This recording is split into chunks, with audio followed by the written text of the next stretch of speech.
श्री कृष्ण का घर है, श्री कृष्ण का परिवार है, श्री कृष्ण के लिए हम व्यापार नौकरी किसानी करते हैं, जो मिलता है वो श्री कृष्ण की ही सेवा मानकर परिवार को पोषण करते हैं, समाज की सेवा करते हैं और श्री कृष्णार्पणम मस्तु।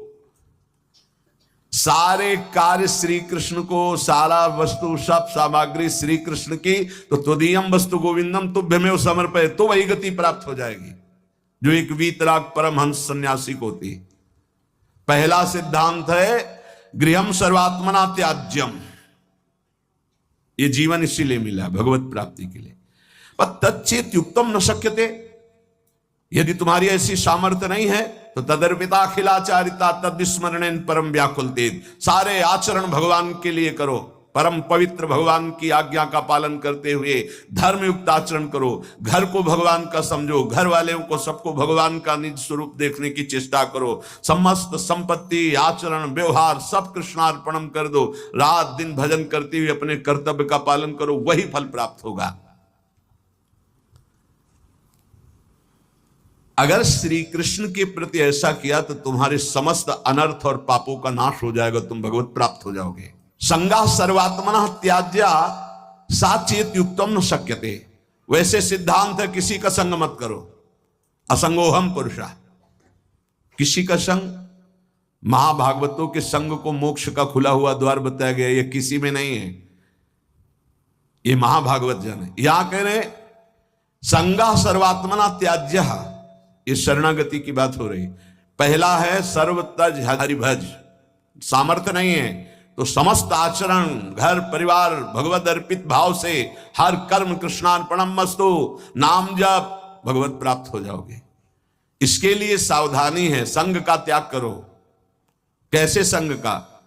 बोले संगम त्यजित मिथुनावृत्तिनाम मुमुक्षु, जो मिथुन कहते हैं दो को, जो दो के संयोग से सुख प्राप्त होता है, एक आपकी रसेंद्रिय एक वस्तु, इसके संयोग से प्राप्त सुख में जो मगन, शब्द और श्रवणेन्द्रिय संयोग के प्राप्त से, शरीर और जनेन्द्रिय संयोग के सुख, रूप और नेत्रेंद्रिय, ऐसे जितना ब्रह्मा के द्वारा रचा हुआ सुख है वो मिथुन सुख है।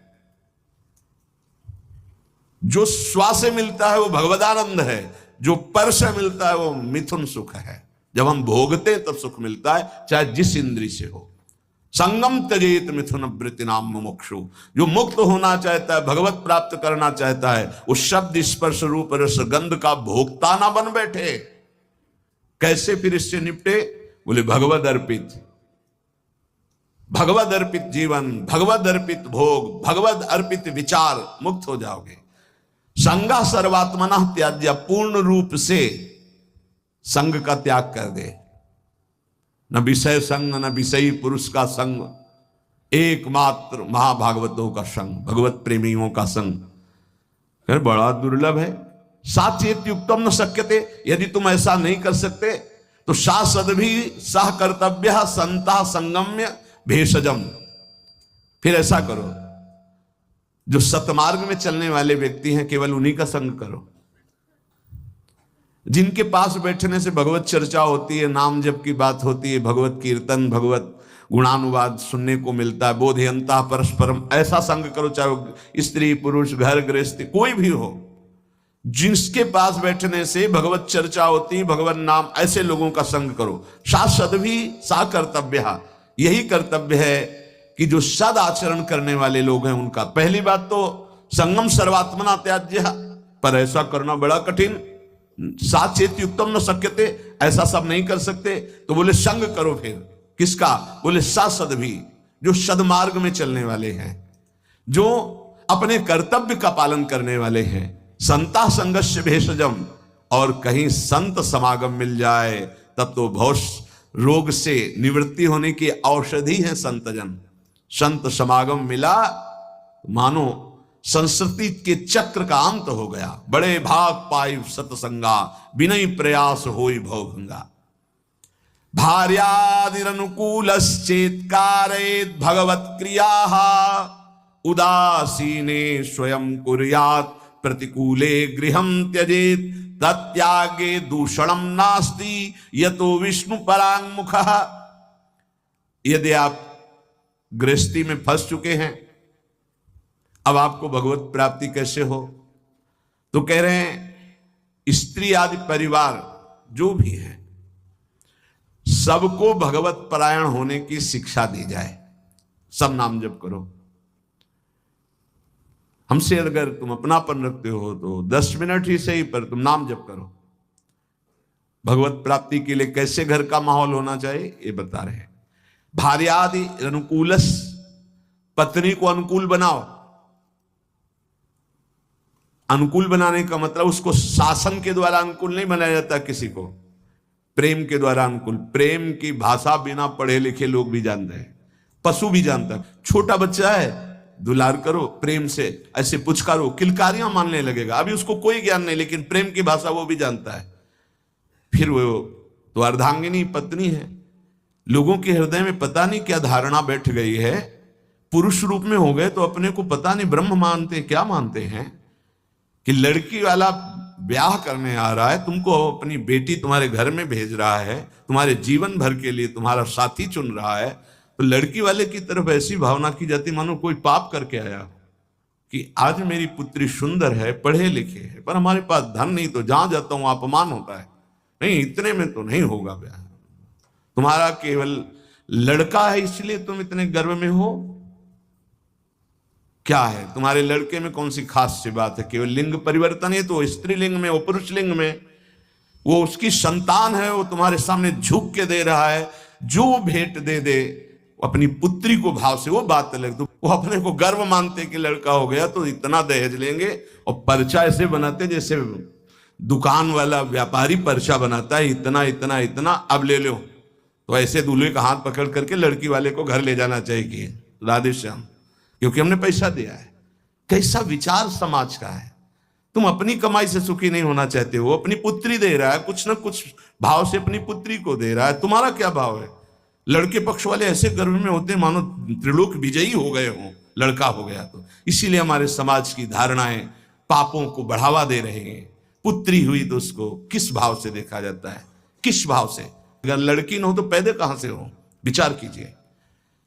तो तुम्हारी जो पत्नी बनी हो तुम्हारे समान है, 1 इंच भी तुमसे कम नहीं है किसी बात में। ईश्वर का तत्व जो तुम्हारे हृदय में, उसके हृदय में जो पांच भौतिक दे तुम्हारी, वो उसकी दे, वो अपने घर का त्याग करके तुम्हारे घर में आई है, तुम्हारी अर्धांगिनी बनी है।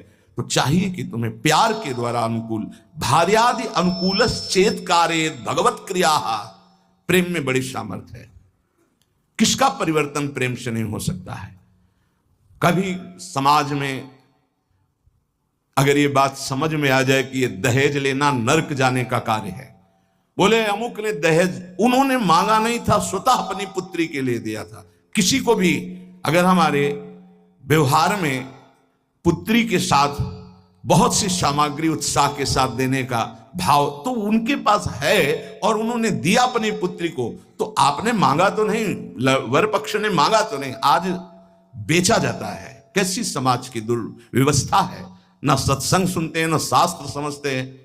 तो बच्चियों के प्रति कितना निकृष्ट भाव आ गया कि एक गरीब आदमी की यदि लड़की पैदा होती तो माथे पे हाथ रख करके सोचता है कि मेरा दुर्भाग्य। कोसते हैं कि तूने लड़की क्यों पैदा की। अरे अगर हमारी मां नहीं होती तो हम कहां से प्रकट हो जाते? वो मां है, वो दैवी शक्ति है जो प्रकट हुई है। कैसी बुद्धि भ्रष्ट होती चली जा रही लोगों की कि बेटी के शब्द से उनको एक असौभाग्य लगता है कि अरे बेटा थाली बजाओ, चाहे वो पादुका से मार के घर से बाहर कर दे, बुढ़ापे में बेटी ही काम आएगी। फिर चलो पापा हमारे यहाँ बूढ़े पिता के लिए बेटी तैयार है प्राण देने की। आज बेटियों के प्रति भाव यहां शास्त्र आज्ञा कर रहा है, भार्यानुकूलश्च, वो तुम्हारी अर्धांगिनी। तुम उसके साथ ऐसा कोई व्यवहार मत करो जो तुम्हारे को कभी अनुकूलता की वजह प्रतिकूलता में आ जाए। और आप ध्यान रखना, ब्रह्मा जी बहुत चतुर हैं। जब देखा कि बेटियों की ऐसी अल्ट्रासाउंड करा लिया, ये देख लिया, वो देख लिया, ऐसा भाव, तो काम ऐसी कि तुम हटा ही नहीं सकते हो। आगे की समझ गए होगे चर्चा। इस बात को समझो, तुम पाप करोगे तुम्हें भुगाने के लिए उसी जीवात्मा को भेजा जाएगा और ऐसे रूप में भेजा जाएगा कि तुम्हारा कुछ बस नहीं चलेगा। ये जो घर गृहस्थी में भ्रूण हत्या गर्भ हत्या में प्रार्थना करते हैं। आज वो समय नहीं कि बेटी हुई तो तुम्हें माथे पे हाथ रखना। आज राष्ट्रपति बनी बेटी भारत की। हम बार बार कहते हैं, अभी क्रिकेट मैच की पूरी बेटियां ही आई थी। बहादुर एक सेना नायक आई थी, होश उड़ जाए उसकी दृष्टि मिलाने में। ये शेरनी भारत की दैवी शक्तियां है। ये कैसा विचार बन रहा है। पति अपने को भगवान समझता है, पत्नी को भगवत भाव में नहीं देखता है। कलह अशांति मची रहती है। अब अगर आप कह रहे हैं कि हमारी पत्नी ही ऐसी है, तो आज तुम बहुत सीधे साधे दिखाई दे रहे हो। तुम्हारे कर्म ऐसे थे कि उस देवी के रूप में आई, हर प्रतिकूलता तेरे सामने। अब अगर आप अनुकूल चलना नहीं सीखोगे तो भगवान का विधान ऐसा है कि तुम्हें हर कदम पर दुख प्रदान करेगा। समान भाव। इसलिए भगवान शिव ने दिखाया कि आधा शिव तो आधा शक्ति।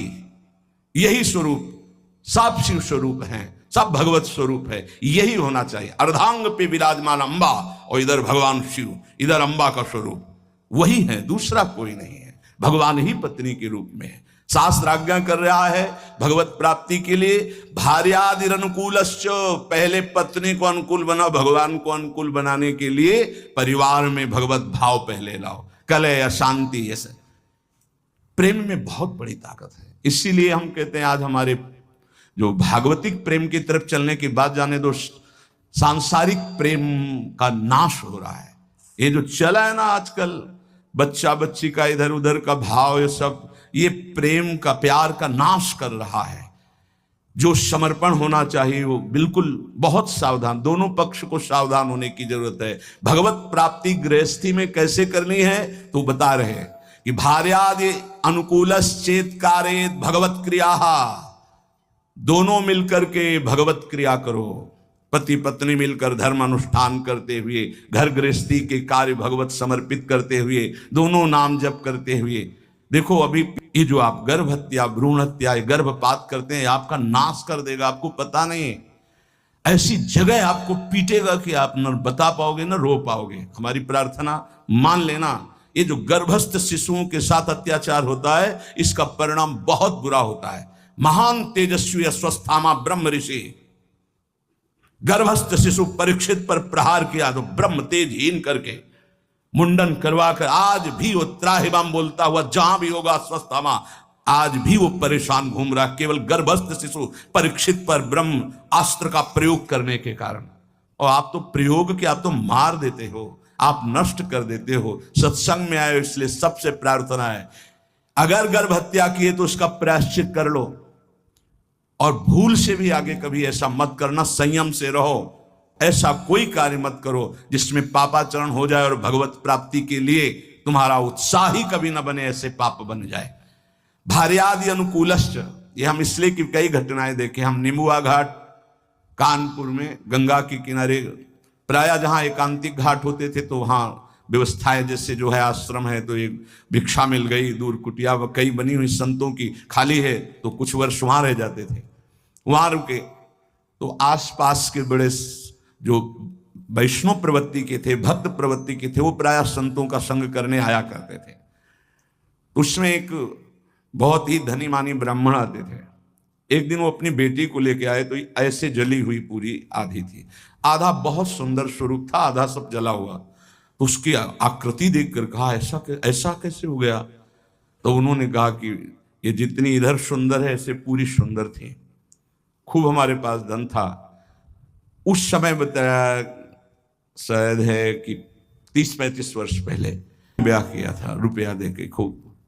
पर वो लोग ऐसे लालची निकले कि एक बार ब्याह के बाद जब दोबारा हमारी बेटी गई तो उन्होंने दहेज के लिए सूचना भेजी। उस समय मोबाइल तो था नहीं। फिर हम गए, जो कुछ बना फिर दिया, पर उन्होंने, उन राक्षसों ने बख्शा नहीं। हमारी बेटी को चारपाई में बांधा, मिट्टी का तेल छिड़का और आग लगा दी।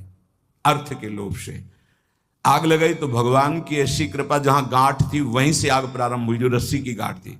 अब जलने वाला चेष्टा फौरन खुल गई, तो जीना के पास ही चारपाई में जीना में चढ़ गई। चढ़ के बगल वाले घर में ऐसे छप्पर में कूद गई और नीचे गई तो वो उनके बड़े भाई का था, जिस भाई का लड़का ब्याह हुआ था उसके बड़े भाई, उनके पास राइफल था। उन्होंने जे ही देखा तो तत्काल कंबल से सुरक्षा की और राइफल निकाली, बाहर निकले, कहा राक्षसों हम तुम्हें बताएंगे, और उसकी सुरक्षा करके पुलिस तक पहुंचाई। बोले तब ये जिंदा हमें वापस हुई, मुकदमा चल रहा है। अब वो ऐसे पूरी जली हुई, क्या उसका अभिशाप उनको सुखी कभी होने दे, आगे चलकर किस योनियों में जाएंगे क्या पता। ये भावनाएं हटा देनी चाहिए, तुम्हारी दासी है ऐसी भावना नहीं रखें। हाँ, पत्नी को भाव रखना चाहिए कि मेरे प्राणनाथ भगवत स्वरूप हैं, मेरे पति हैं, तो ऐसी पत्नी के प्रति भी भाव रखा जाता है। ये मेरी अर्धांगिनी है, मेरी प्राण प्रिया, इसका सर्वस्व अधिकार है हमारी संपत्ति पर, हमारे ऊपर। हम अगर कोई भी कार्य करेंगे तो इससे सलाह लेकर करेंगे, दोनों मिल करके। भार्यादि अनुकूलश्चेत् कारयेत् भगवत क्रिया, दोनों मिलकर कोई धर्मानुष्ठान करें।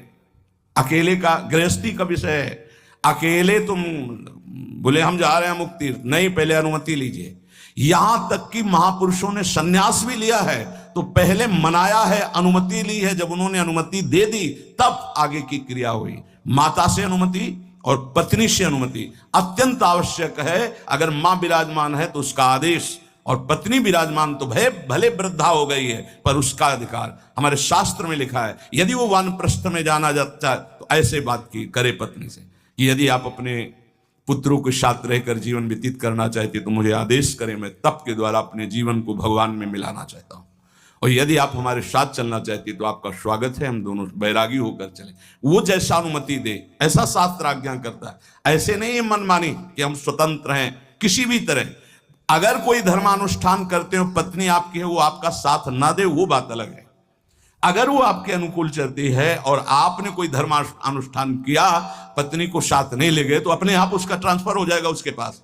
पाणिक ग्रहण की कोई खिलवाड़ नहीं, धर्मानुष्ठान ट्रांसफर हो जाएगा। और पूर्ण धर्म का संकल्प तभी माना जाएगा जब वो भार्या तुम्हारे वामांग में विराजमान होगी। जब सिया जी भूमि में विलीन हो गई तो रघुनाथ जी जब यज्ञ किए तो स्वर्ण की सिया जी बनाकर वामांग में विराजमान की गई, और तुम्हारी अर्धांगिनी विराजमान हो, तुम धर्मानुष्ठान करने जा रहे हो, सफल हो जाओगे। भार्यादि अनुकूलश्चेत् कारयेत् भगवत क्रिया। गृहस्थी में हो तो तुम्हें पहले अपने परिवार को अनुकूल बनाना होगा, पत्नी को, माता पिता को, परिवार को भगवत स्वरूप मानते हुए अनुकूल उसको बनाओ धर्म के द्वारा, भागवत भाव के द्वारा। उदासीने स्वयं कुर्यात् प्रतिकूले गृहं त्यजेत्। यहां कह रहे हैं उनकी आज्ञा से सेवादि के द्वारा राजी करके फिर भजन की प्रवृत्ति बढ़ावे।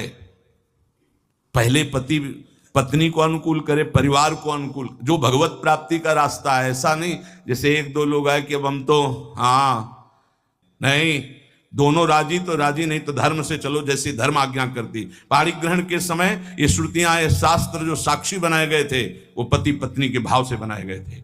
वो तुम्हारी इच्छा नहीं, लेकिन उसकी भावना की पूर्ति के लिए आपको गृहस्थ धर्म स्वीकार करना चाहिए। अगर भगवत भाव के विरुद्ध और बहुत ही कुटिल स्वभाव है तो देखो यहां शास्त्र का क्या कह रहा है, एकदम विरुद्ध, धर्म विरुद्ध, भगवत भाव विरुद्ध, बिल्कुल कुटिल व्यवहार, तो फिर बात अलग है कि अब वो धर्म में साथ नहीं दे रही तो आप धर्म करो। फिर भी पाणिक ग्रहण किया तो धर्म का हिस्सा उसके समीप जाएगा, उसका कल्याण होगा। ऐसे कोई खिलवाड़ नहीं पाणिक ग्रहण करना।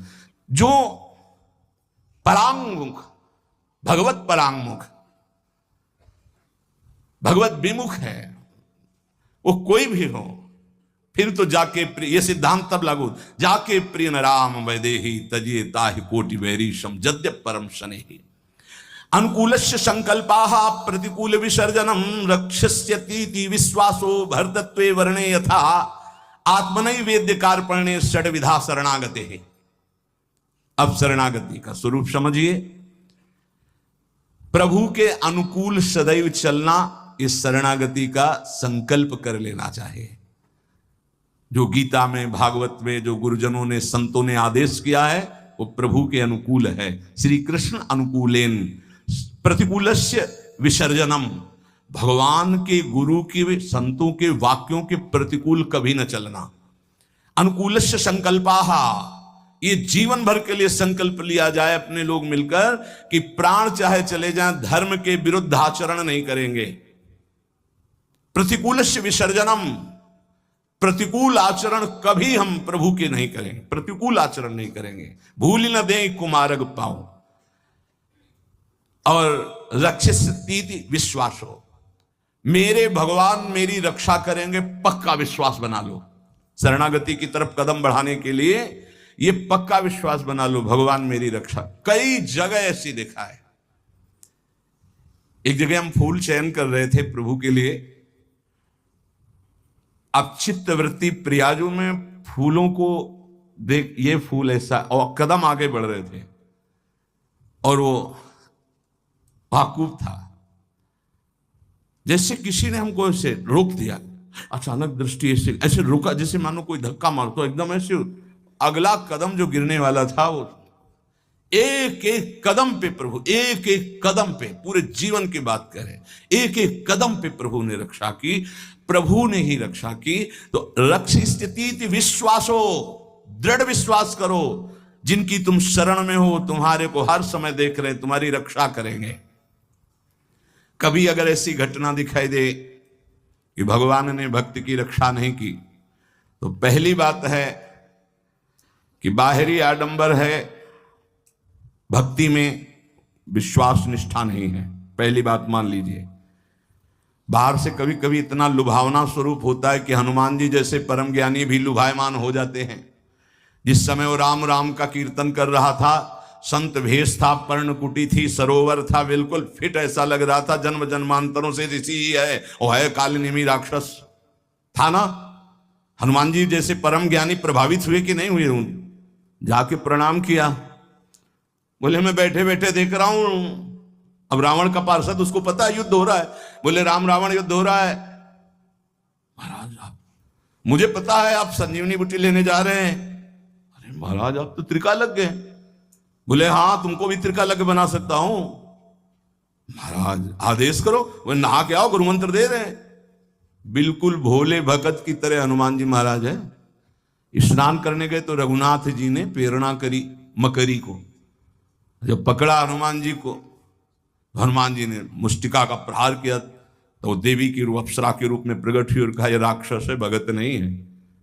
अच्छा, बोले कालनेमी राक्षस है, केवल आपको भगवान के सेवा से विमुख करना चाहता है, क्योंकि ये किसी भी तरह रात व्यतीत हो जाए ऐसा। बोले ऐसी सोच को तो हम तत्काल नष्ट करते हैं। हनुमान जी के बोले आओ गुरु मंत्र ले। बोले नहीं, पहले गुरु दक्षिणा ले आप। पूछ में लपेटा, गुरु दक्षिणा दी, जय श्री राम, देर नहीं लगी, पहुंच गए द्रोणागिरी पर्वत। तो कभी कभी ऐसा होता है कि हम जैसे देख रहे हैं तो ऐसा नहीं होता। दूसरी बात, कभी कभी ऐसा होता है कि किसी भगवत प्राप्त महात्मा के ऊपर भी ऐसी घटनाएं देखी गई, उनका अंतिम निर्णय ऐसा ही भगवान ने पहले से निश्चय कर रखा है। तीसरी बात होती है कि कभी कभी हम भक्त को गिरते हुए देखते हैं, भ्रष्ट होते होते, तो कीन हो इस कबहू अभिमाना, सो खोवंचा कृपा निधाना। नहीं तो दृढ़ विश्वास रखो, रक्षिष्यतीति विश्वास हो, दृढ़ विश्वास, भगवान तुम्हारी रक्षा करेंगे, पक्का रक्षा करेंगे। कई जगह ऐसे जीवन में भक्तों के आते जहां भगवान स्वयं रक्षा करते थे, स्वयं देखा बिल्कुल कि साक्षात भगवान ही है। नहीं, इस समय कैसे हो सकता था? कई ऐसे हजारों घटनाएं। और भर्तृत्व वर्णेय था, जैसे स्वामी सेवक को, जैसे अर्धांगिनी को धर्मज्ञ पति सदैव पोषण करता है, ऐसे उदाहरण कैसे बन सकता है भगवान के लिए? कोई प्राकृतिक उदाहरण है। भगवान सदैव अपने भक्त का स्वयं भरण पोषण करते हैं। योगक्षेमम भाम्यम स्वयं। एक बार इसी श्लोक पर किसी को संशय हुआ, बड़े विद्वान थे, कि अनन्यश्चिन्तयन्तो माम ये जनाः परिपासते तेषां नित्याभियुक्तानां योगक्षेमं वहाम्यहम्। जो मेरा अनन्य चिंतन करता है उसके योगक्षेम का वहन मैं करता हूं। तो बोले कभी ऐसा नहीं, भगवान को चाहिए था कि कराम्यहम्, मैं करवा देता हूं व्यवस्था। वहाम्यहम् क्या स्वयं आते हैं? तो उन्होंने ऐसे काट करके गीता के शब्द को लिखा कराम्यहम्, लिखा योगक्षेमम वहाम्यहम्, उन्होंने लिखा कराम्यहम्। अब जो विघ्न शुरू हुआ, कई दिन भारी वर्षा, ना भोजन, ना कोई जजमान, ना कोई, हर अव्यवस्था ही अव्यवस्था, त्राहिमाम मच गया। स्वयं भगवान श्याम सुंदर भोजन की सामग्री सब लेकर के आए। जब वो घर पे नहीं थे, गए हुए थे, देखा बड़ा सुंदर बालक और यहां से खून निकल रहा है, रक्त निकल रहा है। तो उन्होंने कहा कि बेटा ये कैसे? उनकी पत्नी ने कहा, तो उन्होंने कहा मां, ये जो विद्वान ब्राह्मण तुम्हारे पति हैं उन्होंने चाकू से हमें काट दिया है। ऐसे निर्दयी कैसे हो सकते हैं? तुम किनके बेटे हो, कौन हो? बोले मत जानो, मैं आपको भी और आपके पंडित जी को भी बहुत प्यार करता हूं। ये लो सामग्री, कई दिनों के लिए ऐसी सामग्री, और ये लो रत्न रख दिया, इन्हीं से खूब खाते पीते रहना। उनको बता देना कि ऐसे अपराध ना किया करें। जब पंडित जी लौट के आए तो उनकी अर्धांगिनी, तुम इतने निर्दयी हो गए हो, तुमने इतने सुंदर सुकोमल बालक के भाल पर चाकू मार दी, पागल हो, पागलों जैसी बात कर। बोले विश्वास करो, देखो ये सामग्री रत्न आदि वो रख गए हैं। और नौकिशोर बालक था 14 वर्ष का, और वो कह रहा था पंडित जी ने, तो उनको ओहो, मैंने गीता जी के एक शब्द को काटा था, वहां में हम, ओ प्रभु मुझे क्षमा करो, मुझे पता नहीं था, हम तो शब्द समझ रहे थे। गीता जी तो साक्षात आपका अंग है, वांग्मय स्वरूप है, और आज मुझे पता चल गया कि आप वाहम में हम स्वयं करते हैं, करम में हम किसी को भेजते नहीं, स्वयं आते हैं। हम पहचान नहीं पाते, श्री कृष्ण स्वरूप में आते हैं। तो विश्वासो भरतत्वे वर्णय था, भगवान तुम्हारे जीवन भर और जीवन के बाद का भी ठेका लेते हैं यदि तुम शरणागत हो। आत्मनि वेद्य कार्पण्य, आप अपने आप को समर्पित कर दो भगवान की शरण में और दीन हो जाओ, दैन्य भाव, दीन हो जाओ। दीन का मतलब वास्तविकता से देखो, हम कुछ नहीं कर सकते। हमारे भगवान हमको मनुष्य दे दिया, हमको सत्संग दिया, हमको नाम जपने की प्रेरणा दी, हमको नाम मिला, नाम की सामर्थ्य जागृत हुई, भगवत प्राप्ति हुई। सब में केवल भगवान की विशेष कृपा ही कृपा। सर्वसंग परित्याग असमर्थ हैं तो साधु संग तुम्हें समर्थ बना देगा। भगवत सेवा के अनुकूल भाव पदार्थ ग्रहण करो, प्रतिकूल पदार्थों का, भावों का, व्यक्तियों का त्याग करो। परिवार को अनुकूल बनाने की चेष्टा करो, पत्नी पुत्र आदि से वैर विग्रह झगड़ा आदि मत करो। भाग करके कहीं जाने की जरूरत नहीं कि हम परिवार त्याग दिए। पहली बात, वहीं रहकर भजन। यदि वहां सब प्रतिकूल व्यवहार है और भगवत विमुख जन है, फिर आपके लिए छूट है। क्या? आप अपने भगवत भाव को पुष्ट कर सकते हो। पांचवा, दृढ़ विश्वास प्रभु में, आत्मनिवेदन और दैन्यता, ये महान सद्गुण शरणागति के अंतर्गत हैं। महाप्रभु चैतन्य देव जी ने सनातन जी को शिक्षा प्रदान करी। सनातन जी ने वो कंबल देकर गुदड़ी ओढ़कर जब आए, महाप्रभु ने कहा तुम्हारा कंबल कहां है, ये गुदड़ी कैसे? तो उनका प्रभु एक संत भगवान की कृपा से गुदड़ी मिल गई, उनको कंबल दे दिया। तब कहा सनातन, वैरागी में ये कलंक शोभा नहीं देता।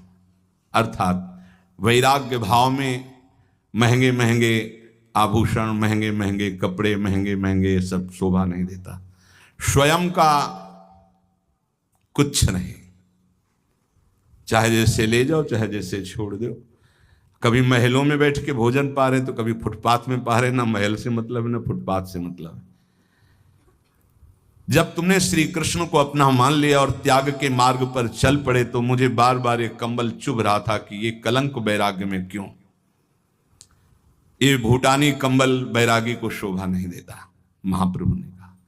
महाप्रभु की अनुकंपा का स्मरण करते हुए सनातन जी गदगद कंठ हो गए कि प्रभु कैसे अपने जनों की रक्षा करते हैं, वैराग्य की और अनुराग की भी। महाप्रभु से श्री सनातन जी ने जिज्ञासा की, दोनों हाथ जोड़कर अंजलि बांधी हुई कहा, प्रभु मैं साधन विहीन जीवन व्यतीत करता रहा अभी तक, राजमंत्री, परमार्थ से अनभिज्ञ हूं, संसारी विषयी लोगों का जो घोर विषयी उनका साथ करता रहूं राजा। अतः आपने जैसे दया करके जाकर हम सोते हुए विषयी पुरुषों को जगाया, वैसे ही प्रभु आप हमको साधन संबंधी जो जिज्ञासाएं हैं उनको शांत कर दीजिए। हम कौन हैं, हमारा कर्तव्य क्या है और हमारा प्रभु से संबंध क्या है और हमारे प्रभु का स्वरूप क्या है। प्रभु, ये प्रश्न हमारे अंदर है। चैतन्य महाप्रभु जी, सनातन गोस्वामी जी ने प्रश्न किया, प्रभु हम कौन हैं, हमारा क्या कर्तव्य है, भगवान के साथ हमारा संबंध क्या है और भगवान का जिससे हमारा संबंध उनका स्वरूप क्या है। प्रभु मैं ये जानना चाहता हूं। महाप्रभु चैतन्य देव ने कहा, सनातन तुम पर श्री कृष्ण की बहुत कृपा है, मैं जान रहा हूं तुम्हें शंका नहीं, पर तुम सुनना चाहते हो। साधु पुरुषों का ऐसा ही स्वभाव होता है कि वो अपने को निमित्त बनाकर जगत के मंगल के लिए प्रश्न करते हैं। पूछो क्या चाहते हो, क्या जानना चाहते हो। प्रभु मैं जानना चाहता हूं कि जीव भगवान का अंश है, तो ये विभिन्नता क्यों है, कोई दुष्ट स्वभाव का, कोई शांत स्वभाव का, कोई ऐसे कोई वैसे, ये विभिन्नता क्यों प्रतीत होती है, नानात्व क्यों प्रतीत होता है। प्रभु ने कहा, सनातन शास्त्रों में मुक्त, नित्य, मुमुक्षु और बद्ध, ये 4 प्रकार के भगवत अंशों का वर्णन हुआ है। मुक्त, नित्य, मुमुक्षु और बद्ध। सनक सनंदन, सनत कुमार आदि जो महापुरुष हैं, ये मुक्त भगवद अंश हैं, ये जन्म से ही मुक्त, स्वाभाविक मुक्त हुए हैं। सनक सनंदन, सनातन, सनत कुमार आदि ये जन्म सिद्ध है, मतलब इन्होंने कोई साधना करके मुक्ति नहीं प्राप्त की, ये मुक्त ही है, प्रकट हुए हैं। ये संसार में रहते हुए इनको कभी कोई भी बांध नहीं सकता, क्योंकि मुक्त ही प्रकट हुए हैं। ये अहर्निश हरिशरणम हरिशरणम हरिशरणम हरिशरणम, स्वाभाविक इनके स्वभाव में है, ये बोलते रहते हैं। दूसरा, जितने मनु हैं, जो साधना करके मनु पदवी में जाते हैं, प्रजापति पदवी में जाते हैं, वो उन्हीं में लीन हो जाते हैं। पर जो सृष्टि के प्रथम मनु, प्रजापति, इंद्र, सप्तऋषि, ये नित्य है, ये नित्य है। ये पद जो है प्रारंभ में जो इनमें बैठे वो नित्य है। सृष्टि बदलती जाएगी, सप्तऋषि पद, मनु पद, इंद्र पद, ये नित्य है। नित्य का मतलब स्वरूप से है कि इसमें नित्य जो चैतन्य गण है, इस पदवी को प्राप्त हुए उसमें विराजमान होते हैं, क्योंकि इस सृष्टि के निमित्त ही इनकी रचना हुई है। वायु देवता हैं, अग्नि देवता हैं, इनकी आराधना करके कोई वहां देवता बने, वो तो पूर्ण क्षीण होने पर मृत्यु लोक आएगा। लेकिन इस सृष्टि के आदि में रचे गए जितने देवता हैं, ये लय के समय लय हो जाएंगे, लेकिन ऐसा नहीं कि वायु देवता बदल गए, इंद्र देवता बदल गए, अमुक देवता बदल गए, जाकर उन्हीं में लीन हो जाए। हाँ, कभी कोई ऐसी लीला हुई तो इंद्र थोड़ी देर के लिए फिर दूसरा कोई इंद्र बना और फिर वो गति को प्राप्त, वो बात अलग। ये स्थायी देवता है, आदि देवता है। फिर तीसरा, जो अनित्य संसार में जन्मा और जन्म होकर के उसको ये ज्ञान होने लगा कि यार ये सब बंधन है, अब भारी अंदर उसके व्याकुलता पैदा हुई, मैं इस संसार से मुक्त कैसे हूं, उसे मुमुक्ष जीव कहते हैं। प्रायः ऐसे मुमुक्ष बहुत कम होते हैं जो संसार से मुक्त होना चाहते हैं। 2-4 माला करना, आरती करना, भगवान कृपा करे, तन मन धन सब बढ़े, खूब स्वस्थ रहे, भोग भोगे, ऐसे। लेकिन मैं मुक्त होना चाहता हूं इस संसार से। तो भगवान शंकराचार्य जी ने कहा, हजारों जन्मों की साधना के बाद किसी को आता मैं मुक्त होना चाहता हूं, और संत के संग से एक क्षण में आ जाएगा, एक क्षण में आ सकता है। इसीलिए तात स्वर्ग अपवर्ग सुख धरी तू लाए कंग, तूलन ताय सकल मिली जो सुख लव सत्संग। ये मुमुक्षु जन, और जो भोगों में ही केवल सुख है मानकर भोगते रहते हैं, वो जन्मते रहते हैं, मरते रहते हैं, जन्मते रहते हैं, मरते रहते हैं, उनकी एक क्रिया चलती रहती है। बद्ध जीव है। मुक्त जीव, नित्य जीव, मुमुक्षु जीव और बद्ध जीव। बद्ध जीव बहुतायत है, बहुतायत है। मुमुक्षु गिने जा सकते हैं, बद्ध जीव तो वैसे जैसे लोगों का होता कि इस समय सृष्टि बहुत बढ़ रही, कहां से आ रहे हैं ये जीव, जो दीमक योनि में है, एक बीते में लाखों हैं। अब उनको मनुष्य योग नियंत्रण मिलेगी तो एक नगर बस जाएगा कि नहीं बस जाएगा? तो योनियों का परिवर्तन होता रहता है। अल्पज्ञ जीव क्या प्रश्न करते रहते हैं कि अब तो बहुत सृष्टि बढ़ रही, कहां से आते हैं? तो तुम जानते हो, सूक्ष्मदर्शी से देखो, इतने छोटे छोटे कीड़े, अब उनको मनुष्य बनाया गया जो एक बीते में लाखों की संख्या में रह रहे थे। वो जब एक नगर में रहेंगे ना तो पूरा नगर बस जाएगा लाखों का। अब अल्पज्ञ जीव को कैसे समझाए? ये जो बद्ध जीव हैं, पुनरपि जननम पुनरपि मरणम पुनरपि जननी जठरे सैनम। शास्त्रों में जीवों की 84 लाख योनियां बताई गई हैं। भगवत चरणारविंद से विमुख जो हैं, ये भोगों में रत बार बार जन्मते मरते रहते हैं, विविध योनियों में जाते हैं, चिरकाल तक सृष्टि में भटकते रहते हैं। मायापति की माया ने सबको बांध रखा है। कभी उनको ऐसा सौभाग्य मिला कि साधु संग मिला तो मुमुक्षुता जागृत, जब द्रवहि दीन दयालु राघव तो साधु संगति पाइए। ये बात आप बैठा लीजिए कि बहुत कृपा पात्र हैं अपने लोग जो रोज चर्चा करें, कथन और श्रवण का प्रभु सौभाग्य दिए हैं। सनातन जी ने पूछा, प्रभु माया से छुटकारा कैसे मिलेगा? जीव जब माया के अधीन घूमता ही रहता है तो उसके निस्तार का उपाय क्या है? प्रभु ने कहा, एक उपाय है, जब किसी महापुरुष के वचनों को कोई मानने लगता है, उनका संग मिलता है, तब वो मायापति भगवान की शरण में चला जाता है और उसकी माया से मुक्ति मिल जाती है। सनातन ने पूछा, प्रभु मायापति भगवान की शरण का मतलब क्या है, कैसे प्राप्त होती है? प्रभु ने कहा, भाई इसमें तो मुख्य केवल भगवान की कृपा ही है कि कोई भगवत प्रेमी मात संगस तो दुर्लभ हो, लेकिन बिनु हरि कृपा मिले नहीं संता। भगवान की कृपा से देखो, जीव के कल्याण का प्रारंभ और पूर्णता संतों से ही होती है। अगर सत्संग मिल गया तो समझो बाजी मार गए, भगवान आप पर बहुत कृपालु हैं। अगर संतों के प्रतिभाव बन जाए, कभी कभी हवा चलती है, कभी दक्षिण की, कभी वाम की, कभी उत्तर की, कभी पूर्वाई की, चारों दिशाओं की चलती है। तो जैसे अनुकूल हवा चल जाए तो फिर सबको आनंद आने लगता है। वैसे अनुकूल सी हवा चल गई प्रियाजू की, राधा राधा राधा राधा, निकल चलो, हवा बढ़िया है। नाव में अगर अनुकूल हवा मिल जाए, खेवैया चतुर हो तो देर न लगे पार हो जाए।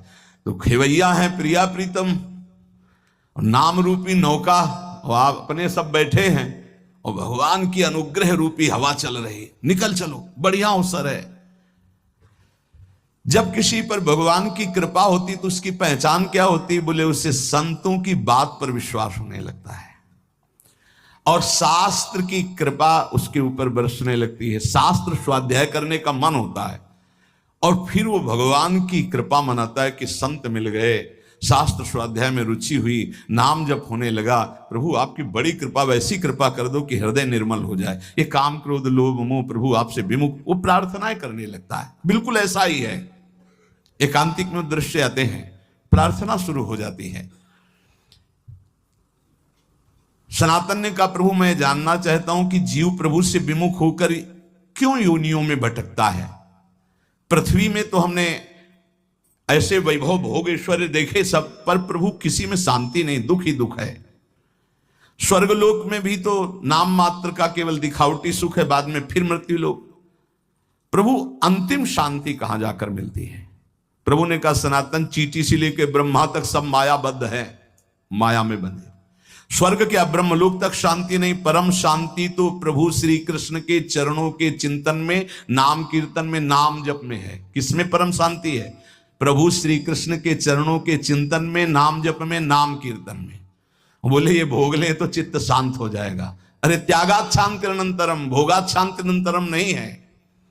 सनातन ने कहा, प्रभु ब्रह्मा जी तो भगवान के स्वरूप है, फिर आपने कहा चींटी से ब्रह्मा तक मायाबद्ध है, उनको तो सुना है वो चराचर जगत के ईश्वर, उनको क्या दुख है? वो तो संपूर्ण जगत को उत्पन्न करने वाले स्वामी हैं। चैतन्य महाप्रभु ने हंसकर कहा कि भगवान तो श्री कृष्ण चंद्रजू हैं, आपको अभी पता नहीं, न जाने कितने असंख्य ब्रह्मांड हैं और असंख्य ब्रह्मांडों में असंख्य ब्रह्मा हैं, अलग अलग मुख के। गर्ग संहिता में वर्णन हुआ, जब अपने यहाँ के ब्रह्मा जी गए तो एक सखी प्रकट हुई, क्या विनय है, कहां से आए हो, किस लोक के ब्रह्मा हो? तो बोले और लोक के भी हैं। बोले तुम तो 4 मुख वाले हो, देखो उधर लाइन खड़ी, कोई 100 मुख का, कोई 1000 मुख का, कोई 10,000 मुख का, ऐसे ब्रह्मा है अनंत ब्रह्मांडों में। ब्रह्मा जी की खोपड़ी काम नहीं की कि हम तो समझ रहे थे पूरे ब्रह्मांड के ईश्वर हम ही हैं। न जाने कितनी नारायण भगवान की लाइन लगी हुई थी, कोई इतनी भुजा वाला, कोई इतनी भुजा वाला, असंख्य ब्रह्मांडों में असंख्य रूपों से हरि ब्रह्मा महादेव के रूप में असंख्य ब्रह्मांडों का एक रोमकूप में करोड़ ब्रह्मांड। अब तुम्हारी बुद्धि कैसे काम करेगी, कैसे काम करेगी? तुम्हारे रोमकूप में एक सरसों नहीं टिक सकती है, और श्री कृष्ण के रूप में ब्रह्मांड निकाया निर्मित माया रोम रोम प्रति वेद कहें, और तुम श्री कृष्ण का अनुगमन करना चाहते हो। और एकांतिक में बोले, हमने कहा भाई होली का अवसर है, कोई नशा मत करना। अब भी कह रहे हैं मत करना, उसी समय नहीं कहा था, अब भी कह रहे हैं उद्दंडता मत करना कि होली है। ये होली आनंद उत्सव मनाने के लिए था, तो उसमें एक बोल पड़े भगवान शंकर जी भी तो नशा करते हैं। अब भाई ये तो पहली बात सुना, कब भगवान शंकर नशा करते हैं? बोले नहीं, अरे भगवान शंकर उनकी होड़ करोगे, हलाहल विष जो समुद्र मंथन से निकला उसको भगवान ने पिया। भगवान शंकर की होड़ करोगे? एक बाल्टी गंगा जल अपने बाल में रोक के दिखाओ, पूरी गंगा जी रोके हुए है। कैसे कैसे लोग हैं, कैसे कैसे लोग हैं। भगवान शंकर ने वासुकी नाग की माला एक दुम्हा तुम गले में डाल के दिखाओ, पनिया डाल के दिखाओ, कोबरा डाल लिए तो चले जाओगे है? वहां देखो ना, ब्याल यज्ञोपवीतम, कैसे कैसे कैसे समझाए। भगवान शंकर की ओर करोगे। अम्मा का वाहन जानते हो क्या? बबर से एक बार दहाड़ देना तो यहां एक और सत्संग में नहीं नजर आएंगे। और बप्पा का नंदिकेश्वर, और अम्मा के वाहन का आहार क्या है समझ रहे हो? तो सब शासन में है। महाराज के गले में गणेश भगवान का वाहन चूहा, बहुत बढ़िया, लेकिन कभी फुसकार नहीं हुई उनके ऊपर। मयूर कार्तिकेय जी का आहार सर्प। शिव की ओर करोगे, शिव की, अरे भाई उनका नाम जप करो, उनके चरणों का आश्रय लो, उन्होंने जो उपदेश किया उसको धारण करो। कैसे कैसे लोग भगवान ने किया, हम यही कहते हैं। श्री कृष्ण ने इतनी हजार गोपिकाओं के साथ रास किया। श्री कृष्ण सबकी आत्मा है, वही सब रूपों में विराजमान है। चलो गिरिराज जी का एक शिला उठाओ छोटी सी, और 7 घंटे से धारण कर लो। 7 दिन 7 रात 21 किलोमीटर के जो अब हैं उन गिरिराज जी को, और उस समय तो और भी बड़े थे, तिल तिल रोज घटते चले जा रहे। भगवान की लीलाएं सुनो, भगवान का नाम जप करो, हृदय पावन हो। ये उद्दंडताएं छोड़ो, नहीं तो पीट देगी माया। मायापति है, वो इशारा कर दिए कि देखो बहुत ही चालबाज बन रहा है, तो बोले बच्चा तो हमारा ही, अबे ठीक करती है, मैया मार पीट के चला देगी होश में। तो कह रहे ब्रह्मा पर्यंत सब बंधे हैं, एक एक रूम कूप में करोड़ों ब्रह्मांड। दावानल में जब आग लगी, ऐसे मुंह में पी गए श्री कृष्ण, जिसमें माखन मिश्री खाया, उसी में ग्वाल वालों की प्राण रक्षा के लिए भीषण जंगल की दावानल को भगवान एक क्षण में पी गए। तो कोई आश्चर्य थोड़ी, यहीं से अग्नि का प्रादुर्भाव हुआ। ब्राह्मणो समुखमासीत बाहु राजन्य कृता, जैसे ये चतुर्वर्ण, ऐसे ही भगवान की मुख से अग्नि का प्रादुर्भाव हुआ, मानो अपने स्थान पर अग्नि को रख लिया। ऐसे पक्षी उड़ते थे तो काली दह में गिर के मर जाते थे, ऐसी विष की ज्वाला निकलती थी, और उसमें खूब कूद करके मर्दन किया काली का, और उसको निकाल दिया। भगवान के समान सिर्फ भगवान है। प्रभु ने हंसकर कहा, सनातन भगवान तो सिर्फ श्री कृष्ण है, न जाने कितने असंख्य ब्रह्मा असंख्य ब्रह्मांडों में उत्पन्न और लय होते रहते हैं। जब भगवान अर्जुन जी को ब्राह्मण के पुत्रों की खोज में, तो जल राशि को पार करके अंधकार सुदर्शन चक्र उसके तेज में वो, फिर जब गए तो महातेजों में भूमा पुरुष का दर्शन हुआ ना, कैसे पार पाओगे? इसके बाद सबसे छोटा लोक है मृत्यु लोक, जितना वर्णन किया गया। इसी मृत्यु लोक में जहां पहुंच नहीं है, 4 लाख योजन का एक पर्वत है जो सोने का है, बहुत छोटा लोक है पृथ्वी। इससे बड़ा लोक है ऊपर, भुआ, भुवरलोक, स्वर्गलोक, महारलोक, जनलोक, तपलोक, ब्रह्मलोक। इसके नीचे लोक है तल लोक, अतल लोक, वितल लोक, श्रुतल लोक, तलातल, पाताल, रसातल। ये 7 नीचे 7 ऊपर मृत्यु लोक के। इन प्रत्येक लोकों में छोटे छोटे लोक हैं। जैसे इस मृत्यु लोक में जम्बूद्वीप और अन्य द्वीपों की, और ये सप्त द्वीपमयी पृथ्वी में जितने में वास है दैवी संपदा के सिद्ध लोग जहां कहीं कहीं जा सकते हैं। देखो हिमालय में है कुछ सीमा, उसके आगे आप नहीं जा सकते। ऐसी आधी भूमि पड़ी हुई है जो घोर अंधकारमयी है, और पूरे इस भूमंडल में अमेरिका और कितना सब ऐसे नहीं, ऐसे एक लोक है स्वर्ग जो मृत्यु लोक से, पृथ्वी लोक से कई गुना बड़ा है। उसमें कई विभाग हैं, गंधर्व लोक, अप्सरा लोक, ये लोक वो लोक। स्वर्ग में असंख्य ऐसे लोक हैं। जैसे अपने गणना लगावे तो बोले अमुक देश अमुक देश अमुक देश, ऐसे लोक हैं स्वर्ग लोक में। ये जो रात्रि में तुम्हें तारे दिखाई दे रहे हैं, ये सब लोक का प्रकाश है। लोक हैं, बहुत बड़े बड़े ये तारे हैं, बस यहां से छोटे छोटे दिखाई देते हैं। ऐसे असंख्य तारे, वो असंख्य लोक स्वर्ग लोक में। अब इसके ऊपर जब बड़े तो जनलोक, तपलोक, महारलोक, ये सब तो स्वर्गीय लोक में जैसे चंद्रलोक, सूर्यलोक, अग्निलोक, वायुलोक, ऐसे अलग अलग लोक बसे हुए हैं देवताओं। इतना विस्तार भगवान का है। ध्रुवलोक, असंख्य लोक, और सब अपने अपने प्रकाश से प्रकाशित। लाखों करोड़ों असंख्यों सूर्यों जैसा प्रकाश उन लोकों में हो रहा है, स्वाभाविक तेजोमय। उसे कहते स्वर्ग लोक। स्वर्ग के लोक के ऊपर जो है महारलोक, इसमें सब बड़े बड़े तपस्वी ब्रह्म महात्मा जो ब्रह्मानुभूति कर, कोई जनलोक में, कोई तपलोक में, कोई ब्रह्मलोक में, ऐसे नीचे के। और भी एक लोक तो बीच में है जिसका नाम नरक लोक है। ये नरक भी एक प्रकार का नहीं है, लाखों प्रकार के हैं। ऐसे 14 लोकों का तुम्हें वर्णन किया, इसे कहते हैं एक ब्रह्मांड। ऐसे भगवान के एक रूम कूप में करोड़ों ब्रह्मांड श्री कृष्ण की समानता करेंगे। श्री कृष्ण ने ऐसा किया। ब्रह्मलोक सबसे ऊपर ब्रह्मा जी विराजमान है। ऐसे हर ब्रह्मांड, सबसे छोटा ब्रह्मांड ये, इससे बड़े ब्रह्मांड, इससे बड़े ब्रह्मा। जब विराट रूप दिखाया ना श्री कृष्ण ने, तब कांप पड़े अर्जुन, जिनको कहते थे अरे यार सखा कृष्ण, ऐसे शब्द उच्चारण करते थे, हमारे दोस्त हैं श्री कृष्ण। और जब विराट रूप दिखा, तुमादि देवा पुरुषा पुराणा तुमस्य विश्वस्य परम निधानम वेतासि विद्यम परमं च धामो त्वया ततं विश्वमनंत रूपम वायुर्मोऽग्निर्वरुणः शशांका प्रजापतिस्त्वं प्रपितामहश्च नमो नमस्तेस्तु शास्त्रकृतव्या पुनरस्य भूयोपि नमो नमस्ते। कांप रहे। अरे प्रभु आप कौन हैं? बोले मैं बड़ा हुआ काल हूं। थर थर कांप रहे, गांडीव धनुषधारी अर्जुन। प्रभु अपने रूप का स्मरण करो, मेरी सामर्थ्य नहीं मैं देख लूं। ये है श्री कृष्ण, जिनको ललित त्रिभंगी केवल बंसी वाला समझते हो ना। ये बंसी वाला ऐसा नहीं, ये काल का भी काल है। बहुत कृपा है जो ऐसा ठाकुर हमारा है। ये कोई छाती ऐसे नहीं गरजती, ये हमारे जीवन धन, हमारे प्राण धन। जहां काम न चलता था तीर और कमानों से, विजय नटवर की होती है वह बंसी की तानों से। गजब की बांसुरी बजती थी वृंदावन बसैया की, करूं तारीफ मुरली की या मुरलीधर कन्हैया की। एक कन्हैया ऐसा नहीं है, अगासुर बकासुर को एक घूंसे में।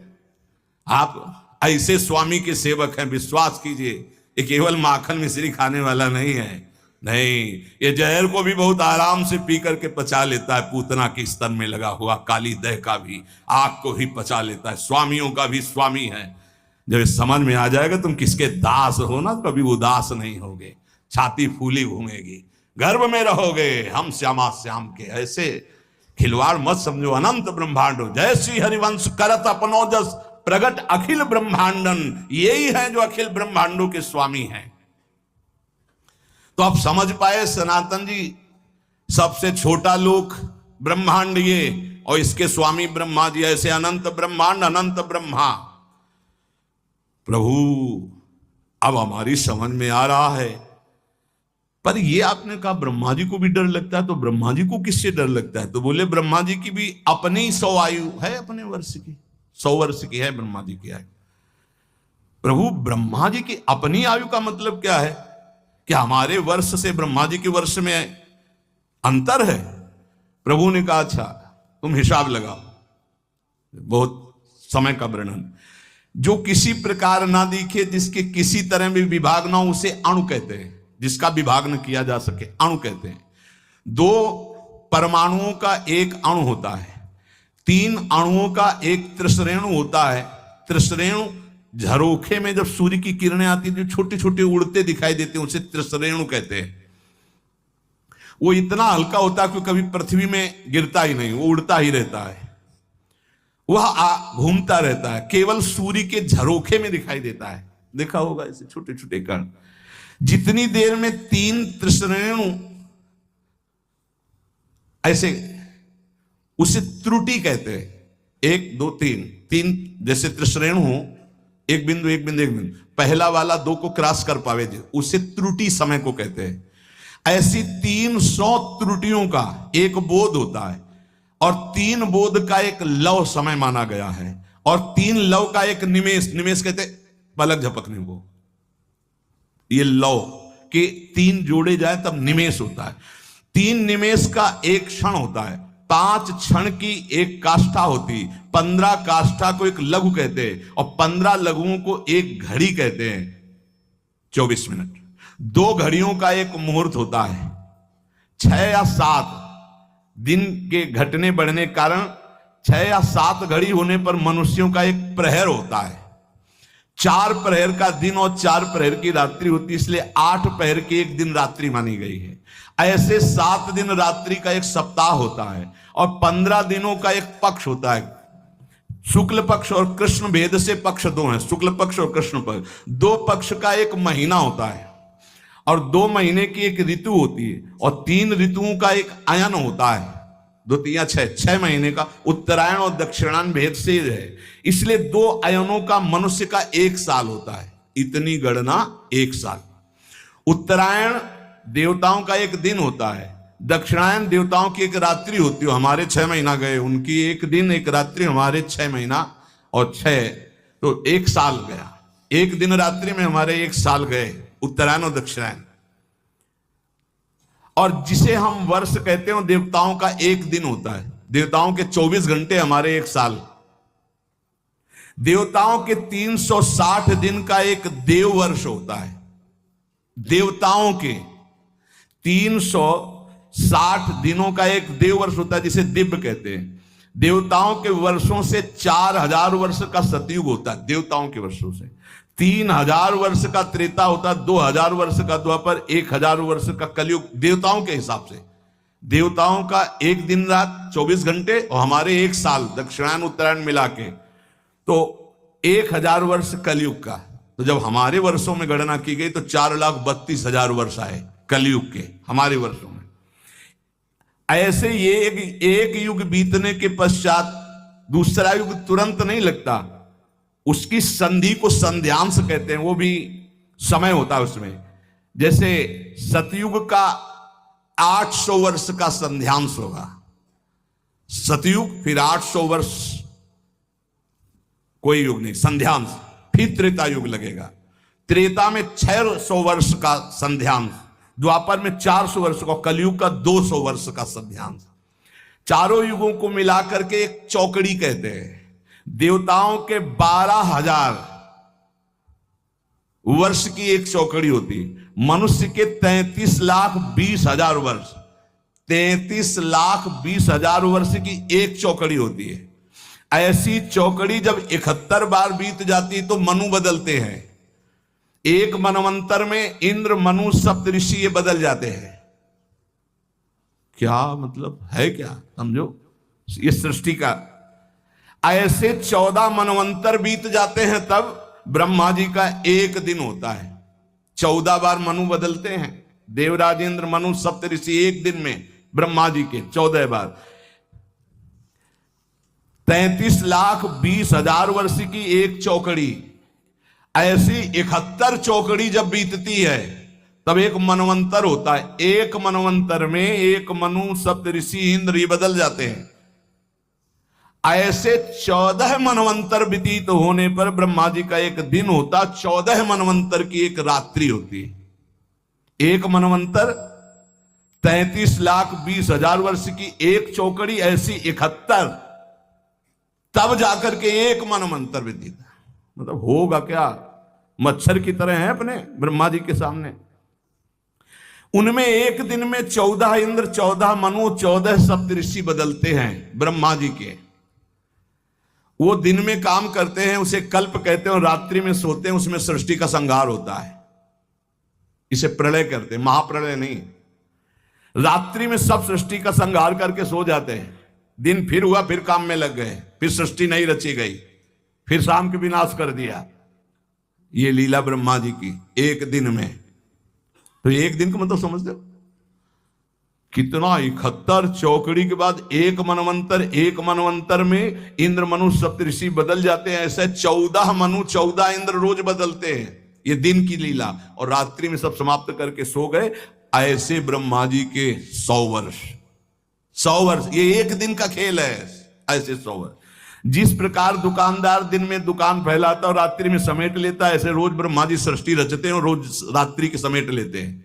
360 दिन का ब्रह्मा जी का एक वर्ष होता है, 360 दिन। ऐसे वर्ष में ब्रह्मा की आयु 100 वर्ष की है। कब ये जाएंगे ब्रह्मा जी, बहुत लंबा इनका। पर ये भी हर समय डरते रहते हैं, महाप्रलय के समय इनका भी लय हो जाएगा। ब्रह्मा जी भी महाप्रलय में, ब्रह्मा जी भी भगवान के शरीर में लीन हो जाते हैं, केवल भगवान विराजमान है। इसीलिए कहते पहले ही चलो भगवान के धाम। बोले जाना तो है भगवान के पास, लेकिन उस समय अज्ञान निद्रा में भगवान में रहेंगे नहीं, ज्ञान से युक्त होकर भगवान में तो नित्य निरंतर धाम जाना। प्रलय है जहां, ना महाप्रलय है। ये बात सुनकर सनातन जी ने कहा, प्रभु आश्चर्य की बात, प्रभु फिर इस संसार से वैराग्य क्यों नहीं हो रहा लोगों को? बार बार जन्म मरण के ऐसे चक्र में, कभी इस लोक में, कभी उस लोक में, कभी इस योनि में, कभी उस योनि में। प्रभु अगर हिसाब लगाते तो हमारी 100 वर्ष की आई तो ब्रह्मा जी के एक लव के बराबर भी नहीं है, करोड़वें अंश के बराबर नहीं। और हम लोग कितना गर्व करते हैं, 60-70 वर्ष जिएंगे। है क्या 60-70 वर्ष? जैसे हमारे सामने मच्छर हुआ मर गया, ऐसे ब्रह्मा जी के सामने मच्छर से भी कम आयु हमारी है। प्रभु ने कहा, हां सनातन, इसी बात को समझ करके वैराग्यवान हो जाता है, जिसको ये ज्ञान हो जाता है। प्रभु ने कहा, सनातन, ये प्राणी जब समझता नहीं है तो क्षुद्र भोगों को पाकर 10-5 लाख करोड़ बहुत बड़े धनी, अब सोचो पूरी बाजार अनंत ब्रह्मांडों की भगवान की, जिन्होंने ऐसे भगवान को प्राप्त कर लिया, वो धनी की वो धनी मायाकृत। जिस समय सच्चा भजन करोगे तब सच्चा ज्ञान होगा। ये क्यों में उसे समझ में आने वाला नहीं, बहुत बड़े मायाधीश प्रभु हैं। वैसे भगवत चर्चा के समान कोई साधन नहीं भगवत प्राप्ति का। केवल भगवत चर्चा सुनते सुनते कितने ऐसे महाभागवत बन गए जो भगवान को अधीन कर लिया। तो जो चर्चा सुनो, खूब मनन करो, नाम जप करो,